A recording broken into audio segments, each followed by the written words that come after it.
Today I'm here to review The Walking Dead Season 4, Episode 6, titled Live Bait. This episode right here, it was good, but I had I had some minor complaints about this episode. And the first complaint about this episode was them trying to redeem the governor or show some redemption towards the governor's character.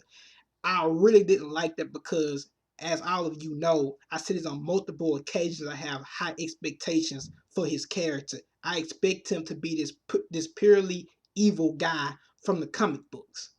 I mean, last season I expected it, but last season I can understand what they did with his character. It all makes sense now. But now in this season, I expect him to be purely evil.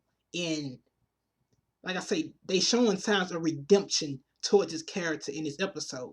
And another thing I don't like, they're trying to make him run away from his past or trying to escape his old past, and they also trying to give him good deeds to do. Like I say, who am I to judge and say a person can't change? I can't say that, but I want to see some evil. Hopefully, we're gonna see some of that evil happen in the rest of these episodes we have for season 4. That's even if he lived for most of these episodes we have left. So let's get started off into the review. Okay, in this episode we have an old man named Dunn. Now this revealed to us that Dunn is dying from stage 4 cancer. But this what I didn't get about this episode was the fact that when Lily was talking to when she was talking to the governor, she tells him that, can you please go get him another oxygen tank because he's dying from stage 4 cancer, and he also have probably 2 to 1 2. I don't think she said 2. I think she said 1 to 2 days to live because if the oxygen tank runs out, he's gonna die. And the governor goes and get the same exactly the same exact oxygen tank and bring it back, and the guy still dies. And I mean, like, he dies like next day dies when the governor brought back the same exact oxygen tank. I didn't get that about this episode. And also, did y'all notice that Lily, she looks like, even talks like Maggie. I'm gonna call her Maggie 2.0 because she sounds just like Maggie. And you have Megan. Megan looks just like Penny. That's the reason why I can see the governor taking a liking to her, because she looked just like his daughter. And also, Megan in this episode represents that symbolism of hope, and she brings that back to him again, because in this episode, this guy he lost the will to live. Now, back in season 3, a lot of people were saying, well, he lost the will to live then when he was going against Rick at the prison, and when they was shooting at him and he wasn't dodging bullets, he was just sitting right there letting the bullets come towards him. Well, there's a difference between that, people, because when you have somebody at that point in season 3, he didn't care about himself, and when you don't care about yourself, you would do, especially when you're trying to get somebody, when you're trying to kill somebody that you don't like, you don't care what happens to yourself. As long as you kill them, as long as you kill those people, that's all that matters. Like in that scene that I just talked about, him not dodging those bullets in season 3 when Rick and the rest of the group was shooting at him. Think about it. He don't care, so therefore he's trying to kill every single person at that prison. So it wouldn't make sense for him to run and take cover, because like I say, he don't care. So if he cared, he would have took cover. But also, by him taking cover, that means he would have never been able to hit. He didn't even hit nobody. The only person he killed was Axel. But that means that would have never really guaranteed him a kill if he would have ran and took cover. So therefore, he cared about himself. But therefore, him not caring about himself means that, well, basically he's gonna sit in the front of the line while bullets is coming towards him and still try to kill somebody.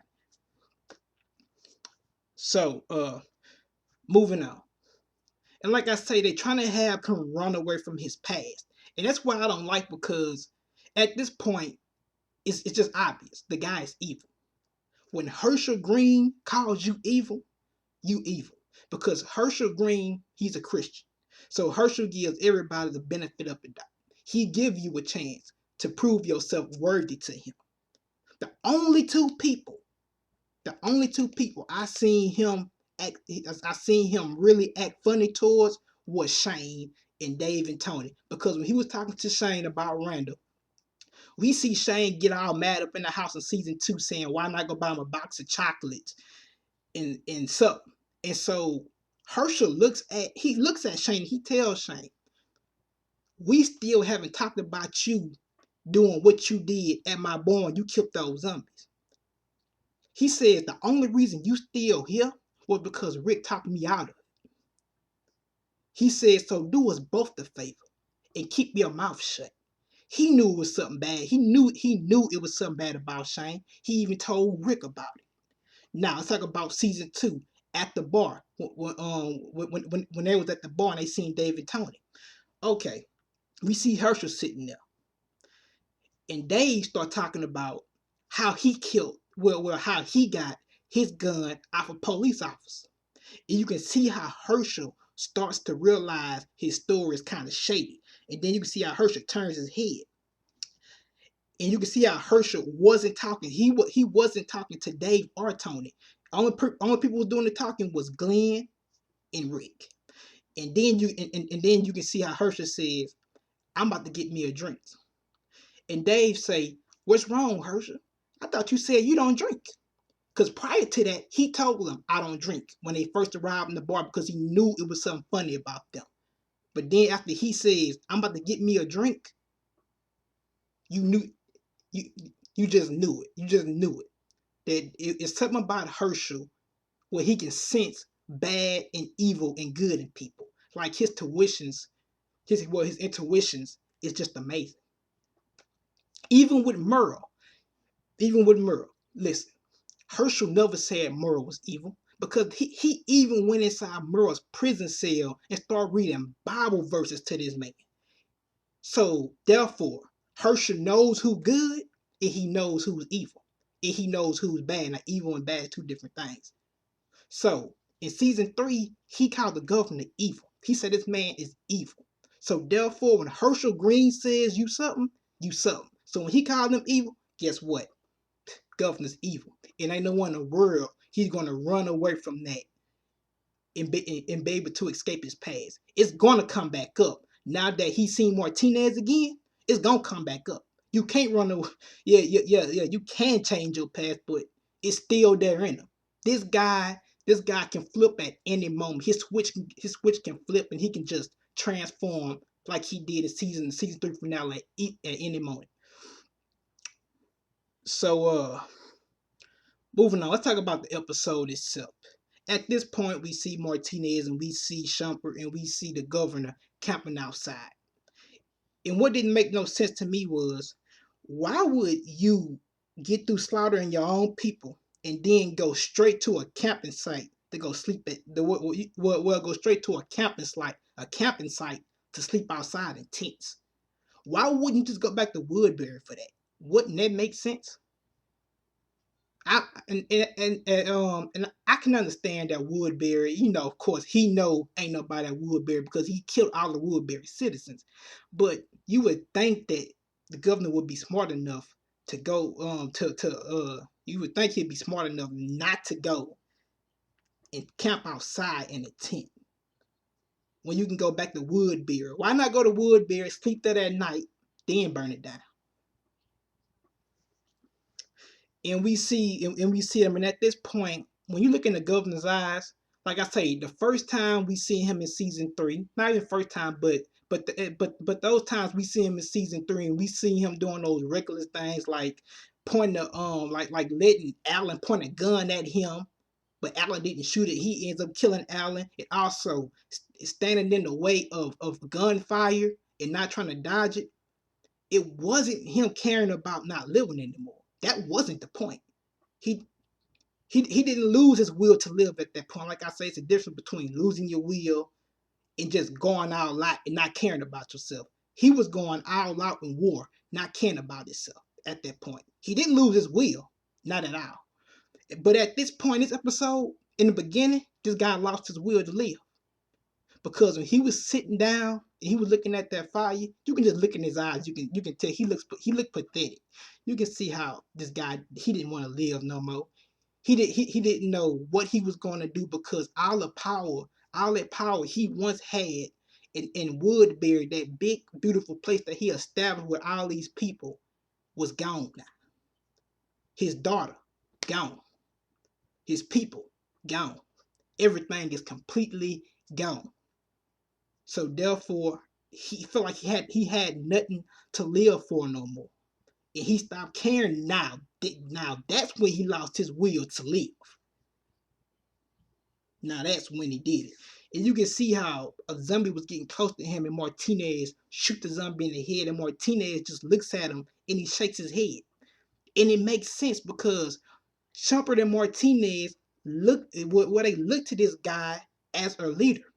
Now, when you're a leader, that comes with great power, and it also comes with hope. The most important thing is hope, because when you're a leader, you have people that look to you as hope, and in hope you will find that answer for them, or even in the predicament they is, find some place for them to live. Find food. Also give them the right locations. In terms what to go to go look for next, look for food next. Then at this point, this he didn't have it no more. So how can you look at this guy as hope when he don't even have hope? So it makes sense for them to leave, because pretty much he was dead weight. He was useless. So Shumpert, the next morning, he wakes up in his tent. Shumpert and Martinez, it's revealed that Shumpert and Martinez had left him there by himself, because, like I say, he's dead weight. He's no good to them no more. He's not a leader. And they left him. So next, let's talk about the next scene. We see the governor goes back to Woodbury, and at this point, he's very angry because Martinez and Shumpert did leave him a diesel truck, look like. And at this point, he decides to burn down Woodbury. Everything he has worked for, he has burnt it down, because, like I say, he lost that will to live. And at this point, he burns down his old past, his old former self of what made him. The symbolization for Woodbury is what made him as a whole, because he worked hard to build that place.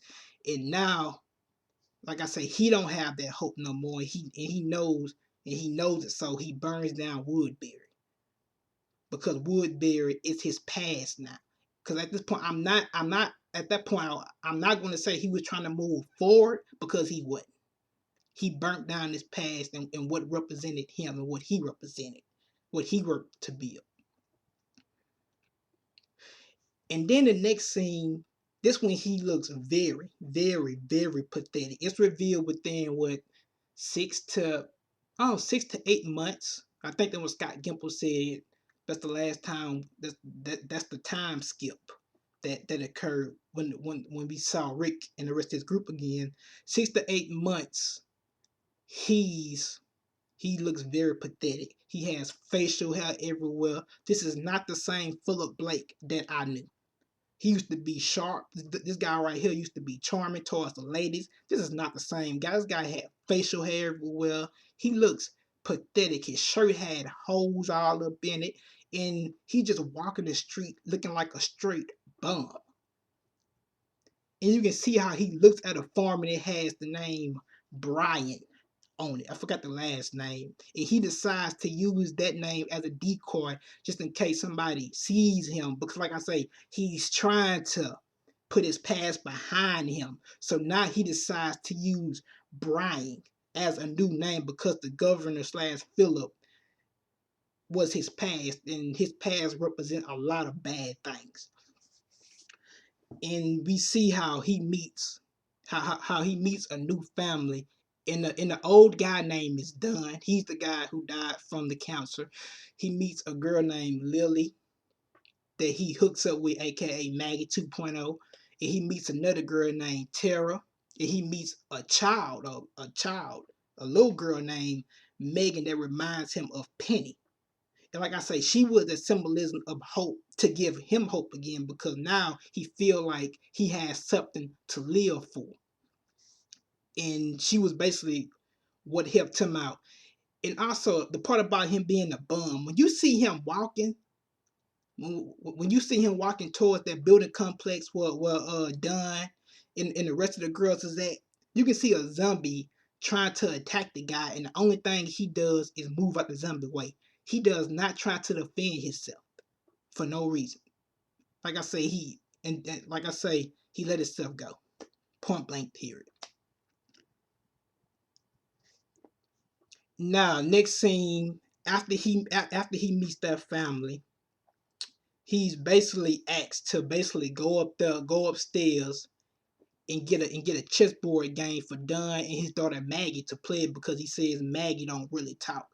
And once he gets upstairs, it's revealed that he sees a picture of two Army veterans, and one of those Army veterans is Dunn, and the other one, and my speculations is that they had got injured in the Army, because the guy that was in the bathtub was missing his leg. His leg was completely amputated. And like I say, Dunn is using the oxygen tank because he had stage 4 cancer. Like, so I think they was Army veterans. And once he get up there, he sees Dunn's friend in the bathtub, just laying there, and he's been dead for a while. You can see after he transformed, his body starts to really decay because his face was completely almost gone. Only thing you seen was black dead skin cells or black marks in his face. I think his nose was completely decayed from him just sitting in the tub and his skin just rotting. And the governor kills him the exact same way he kills that guy Sean in episode 3 of The Walking Dead, titled "Walk With Me." Because you remember when Sean had body got cut in half with the helicopter, the governor finds him and he stabs Sean in the head, but he twists the knife to make sure he impacts the brain, and he kills Sean after that. And oh yeah, in about the next scene, in about the next scene that we get to see after he comes back up and he gives Dunn the chessboard game for him and his daughter Maggie. The next morning, the governor wakes up and he has a picture of his wife and his kid. And Tara, I think Tara comes in and she gives him some food and supplies to use on his way back to to wherever he was going to. And she says, here go your gun. And he tells her, I don't want it. I already got a gun. And at this point, that gun that gun that that she had and she wanted to give back to him, he has did a lot of killings with that gun. And that was the same gun he used to kill Merle when he had shot Merle in the chest. Because remember, Merle says, I'm not begging you. After he broke Merle's arm, he had Merle sitting in the corner, he couldn't move. He shoots Merle in the chest 2 times. He literally kills him with that gun. And like I say, that gun brings back up his past and all evil deeds that he did in the past. So he doesn't want that gun. He says, I got this gun that he had got from that Army veteran dude that was in that tub as a zombie. And next, moving on, we have the governor. He saves Dunn. Of course, he chooses to go to a nursing home. I would say nursing home. He chooses to go to a nursing home and get an oxygen tank to save him. But like I say, I don't get this, because that oxygen tank is the same exact oxygen tank that Dunn had before. But yet, when the governor brings him back a new oxygen tank, it's like the guy dies the next day. I don't get that. And let's talk about the last scene. We can see how the governor plays chess with Megan. I'm sorry. He plays chess with him.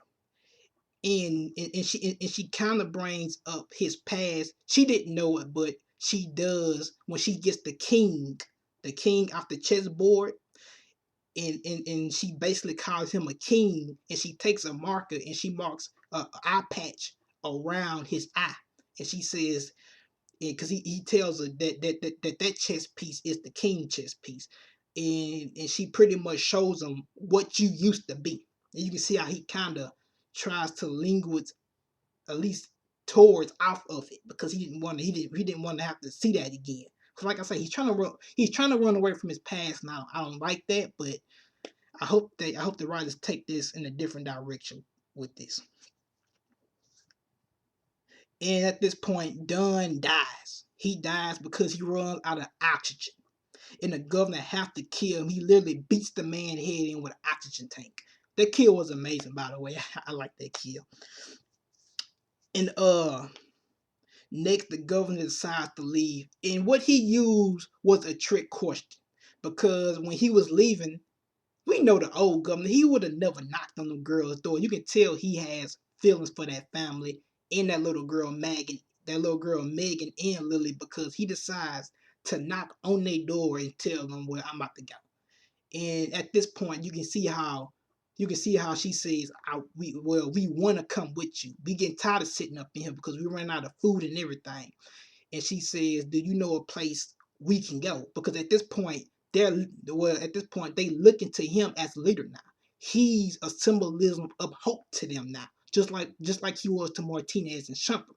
So they're looking to him as a leader, and also for answers in terms of surviving and finding another place to stay that's stable.